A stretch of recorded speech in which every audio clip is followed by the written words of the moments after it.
Assalamu alaikum warahmatullahi wabarakatuh. Hope you're doing well. We're continuing our reading of the very radical feminist book about the sexual revolution. It has been filled with lots of different ideas, lots of things for us to analyze and think about. Okay? And let us keep on keeping on. So we were dealing with what she feels women owe men and what the world owes women. Okay? Let's continue. Bismillah. I've learned the hard way what happens when I make men uncomfortable. When I refuse to make myself small and powerless so that men could feel large and in charge. Okay, yes, I see what she's saying here. Okay, so make myself small. I've experienced a little bit of this. I'm more of a dominant female. And there are some men who want to infantilize you as a perpetual child so that they can feel like they have a sense of superiority. And when you don't bow to them, they see it as an affront to their masculinity. This is true. And then they call you all types of slurs because you won't bend to them. When in reality, you will respond to someone in the appropriate manner in the way in which they deserve. So if someone's not responding to you in a way you like, could be that person's actions, but also could be a different culture. And when a woman gets too soft and small around certain men, there's two things that can happen: manipulation or danger. Well, there's many other things, but a man can be manipulated by a very soft feminine woman to do things so she can be more lazy, because it's easy to manipulate the male mind to make them serve you because you're so helpless and you're so shy, and they want to serve you, they want to rescue you, so you can use them in that way. And when a man sees a more dominant woman, he does less for her because he sees she's capable, right? But there are some men who they have to kind of always feel in charge. And so if you're questioning them too much, you reply back, you have your set of beliefs and they don't want to hear it, they can feel like you're challenging, you're an affront to them, you're going to embarrass them, and now you must be shut down. So there's so many different aspects to that, but I can see what she's saying to a certain degree. You have to give credit where credit's due. I don't agree with a lot of what she's saying, but when someone says something that you can see their point, you must give credit. You have to be honest in the way in which you deal with people who you oppose. There were consequences, but there are also consequences for staying clenched and closed, for forgetting your own selfhood. Yes, I agree with that. Forgetting your own selfhood. If you kind of let go of who you are, you become a shell of yourself. You're bending over backwards, being an octopus, being Cinderella, just really doing everything you can for the man. At a certain point, you're no pushback. They can sometimes lose respect for you. This is the paradox of a man will have a perfect housewife, and he goes and cheats with the very boss babe or the high echelon escort. A lot of businessmen do this. They have women who they provide for, and then when they travel for work, they visit the brothels of those countries, and it's really quite sad. And so, for example, like when Andrew Tate did his black magic, sex magic stuff on the women, he would be really rough with them in intimacy, tell them to their face he's going to cheat on them. He used sex and then practiced emotional abuse, which causes women to forget who they are and become very clingy and broken. And it's a very unhealthy way to have intimacy. I've experienced a piece of that, broke free from it, with the very first person I ever loved when I was 17 and living with him, tried to get married, right? And I can testify to what happens when somebody, his mom was an actual occultist, right? When somebody knows how to break you down, it's very scary. Women can do this to men, can tear down their masculinity, tear down their self-esteem, be a total Ishtar, like in the Epic of Gilgamesh, just really wear them down. And when it happens to women, It's pretty brutal because so few can recover. It's quite tragic. Quite tragic. That's why pimps are so dangerous people. So, when you're clenched and closed, it goes sometimes beyond being guarded and protected to just being chained like a dog to its dog hut. Not having any wiggle room, just totally miserable, locked inside. And women who've escaped that know what it is, and women who've had the healthy version know how good their version is, but know what it's like on the other side of the fence by hearing the testimonies of women who've survived that. Being too free range means someone doesn't really care what you're up to. Being too closed in means now you've let a psychopath, a sociopath even, take hold of your life, and that person's gonna change into a stalker, and if you ever break up with them, they might just end your life. If you look at these true crime stories about when a breakup goes wrong and how the other person can't accept it, they're so clingy, they're so obsessed that they take the life of the person, you begin to see the red flags of possession. So it's quite interesting, the very many avenues you can look at it. But again, if you're a young red pill Muslim man, you hear stuff like that, you don't get it, doesn't click, you lash out, you insult everyone as a feminist, and you learn nothing. But when you pay attention to the nuances of this sentence here, you begin to have some wisdom and insight into what she's saying. There are consequences for hollowing out your heart. Yes, that is true. Consequences for putting up with violence and disrespect. Oh, most certainly. The most immediate is that the violence and the disrespect keep happening to you and to others. Yeah, that's why when Pearly Things is posting on Twitter, is it okay to discipline your wife? She's playing with the word discipline here. She doesn't mean it in an Islamic way with her steps. And even in the Islamic manner, if your husband has to resort to using violence against you, it's time for divorce. As I have been somebody who has hit men and men have hit me, and as a woman, there's been times where you give in and you get beaten up, and there's times when you fight back. And when a man has punched you in the face over and over and your body is filled with green, dark, purple bruises, it doesn't feel good, and it's a slow creep. It starts with words, then a push, then a shoving match, then a hair grabbing, or beard grabbing, or whatever, shirts, and then it progresses worse and worse and worse, until finally there's a massive disrespect bridge, where you have animosity and tension, instead of love, peace, and harmony, and then the explosion happens, because if a worm, when you poke it, it wiggles trying to get away. A human being, a woman, when has a dangerous man coming towards her where he can end her life with his bare hands, she knows in that moment, he could end my life. Tons of husbands murder their wives. And so, men, when they're coming at you, that's the same as a vicious, dangerous, like the worst lion from hell. Because they're stronger than you. And if you don't have a firearm, you don't have a weapon, you have no way to protect yourself, you have nowhere to run, you're going to take a beating. And it's going to hurt. And he could totally just snap your neck, crack your ribs. And so, when you've taken the disrespect, it goes further. Resentment builds, and violence breaks out. And if you're not careful and you lash out at him, you both could be sitting in jail. It's so important to not allow certain levels of disrespect. Now, you can work through problems, forgive each other.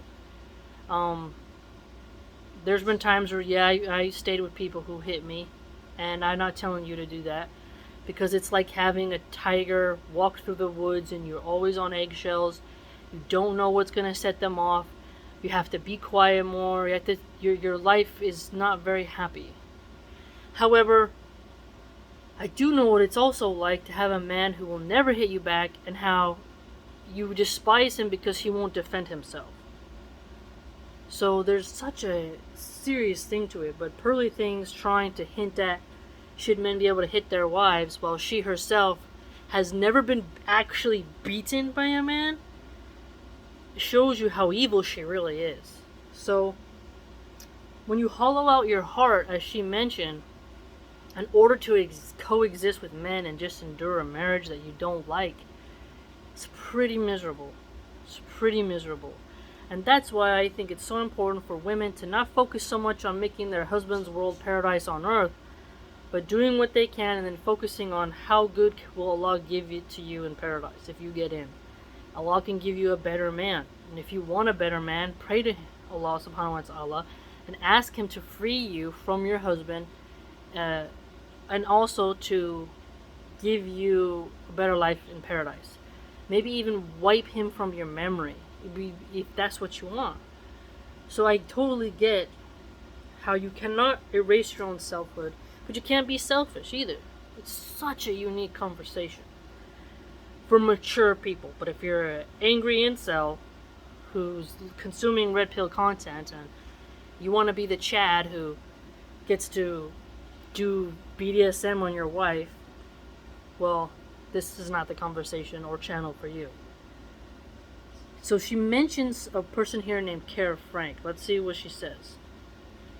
Kara Frank, who finally left a violent and abusive relationship, said in a letter that was presented during the court case against her abuser in Judith Lewis Herman's now foundational text, Trauma and Recovery, she outlines the process of psychological domination. The final stage in this process is known as the total surrender, where the victim becomes utterly complicit in their own abuse.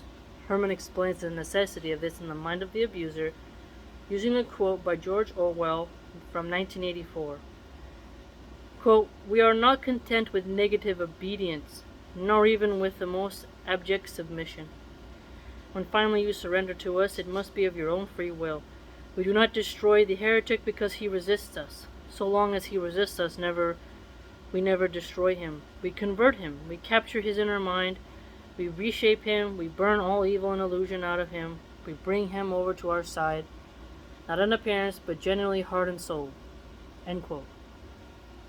This, in Judith Lewis Herman's estimation, is how abusers work. The creation of the cowed and complicit loyalty being necessary for the justification and continuation of the abuse cycle. The abuse cycle is very important, because so many women will try to tell men what's happening to them, but there is also a fraternity of manhood, where there is an aspect of some men who, wicked men, let's qualify it with that, who they respect more men who harm their wives. In Islam, there's the quote from the Prophet Muhammad, peace be upon him, the hadith about the best of you are those who are best to their wives. I'm summarizing, right? That doesn't mean that you let your wife just go nuts and do whatever she wants. No. But there's healthiness, and you're being a covering for one another. There's romance, there's respect, there's honor, there's dignity, there's virtue.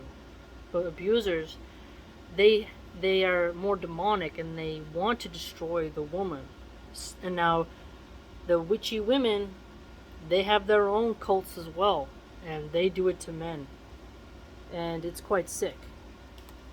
So, when we're looking at cycles of abuse, it's very interesting to look at the wide range. The perpetrator insists on total loyalty, mind, body, and soul. Yeah, some people can use, they think they're God and that you should submit to them. Now, you can follow your husband's lead if he don't lead you to do something against what Allah subhanahu wa ta'ala has commanded. But humans make mistakes. Sometimes he'll say we should move to this place. You look up the crime data. You say, you know what? I did some research. I don't think we should move there because the crime statistics, you come together, you discuss it, you make a new plan. Right? You can have communication. If it's just his way or the highway over anything and everything, and he doesn't care at all what you think, that's a little bit of a parent and child relationship. And even your children have a right to say their opinions, and you can guide them. And at the end of the day, when they get to a certain age, they're going to have to make the choice for themselves. Right? So when you're overly overbearing, you notice those people are the ones who lash out a lot. But then when you're too willy-nilly free, those people run amok. So the test of human existence in one aspect is trying to find the medium of guidance and freedom, and letting them take a chance, and fortifying yourself against your enemies. So when she mentions here blind loyalty, that can be very dangerous for the woman, because some men, they are just handsome, but they're shithead human beings, and if you follow a shithead, you're going to have some big problems in your life because you picked the wrong guy. And not everyone has a magical wali who's all wise and who can make good decisions. Every human is capable of mistakes, and some fathers, they don't love their daughters too much. You know, when there is single parent homes, it's not always the woman's fault. Some men literally don't care about their kids. My dad doesn't really care about me, and you have to look at that. My mom's biological dad didn't care about her, and my grandma's father, he committed incest with his own daughters. So we got generation upon generation of bad men. And so it's important to understand that some women, they end up picking and existing and being trapped by terrible men who couldn't lead themselves out of a paper bag. Although that bad man will lead you straight to hell. And it's so difficult. So difficult. Life is rough. Life is rough for so many people on this planet. Just like if a man gets the wrong woman, she can just be a nightmare, a thorn in his foot. So, I will never give somebody total loyalty. Loyalty with my body, like I'm not going to cheat on you, okay. I had to understand, but am I doing it for him? No. I'm doing it because Allah subhanahu wa ta'ala said adultery is wrong. See that? So I'm doing it for the sake of Allah subhanahu wa ta'ala, because my inner nafs are hard to discipline, right? That's why we have to work hard as women to segregate ourselves from that type of temptation. So loyalty has a very unique application. What are we talking about here? Financial loyalty. We're talking about emotional loyalty. What's going on here? Right? And betrayal, there's so many different kinds of betrayal. What some person views as betrayal may not be to the other. So it's a very fascinating thing to think about. Very fascinating. But if a man or woman demands complete loyalty, it's like, loyalty is earned. When you're tried, tested, and proven, you need not ask. It just occurs. And if you're demanding, you have to be loyal to me. You have to be loyal to me. You have to obey, submit. There's something very off-putting. It's like a king sitting on his throne, lecturing the peasants in his court, like, you have to obey, I'm the king. And he's like spinning from his mouth, and he's like just this fat slob, and he's decadent, and he's just screaming at the people in the court, you pay me more taxes. You'd be like, ugh.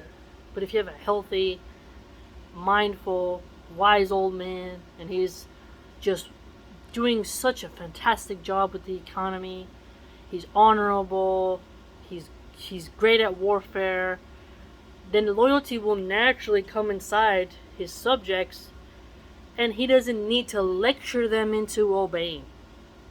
You see what I'm trying to say? It manifests itself.